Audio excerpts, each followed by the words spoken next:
नमस्ते, मी मुक्ता. स्वागत आहे तुमचं माझ्या आणखी एका व्हिडिओमध्ये. आणि फुलं बघा किती छान आलेले आहे, पण ते थंडीमुळे थोडे थोडे सुकल्यासारखे झाले. तर मला काय म्हणायचं, मी आज पोहे बनवत होते तेव्हा माझ्या डोक्यात आणखी एक विचार आला की आजकाल लग्न खूप मोडतात बाबा मुला मुलींचे.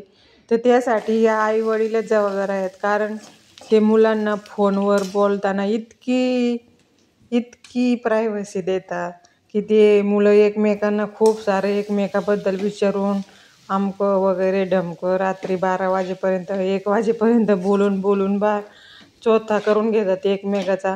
आणि काही अशा गोष्टी घडतात की ज्याच्यामुळे एकमेकांना राग येतो आणि कोणाची तर कुंकू पण झालेलं असतं, लग्न जवळ आलेलं असतं. तेव्हा आता सध्या मुलींचे लग्न मोडत आहेत आणि त्याच्यामुळे आईबापांनी खबरदारी घेणं खूप महत्त्वाचं झालेलं आहे.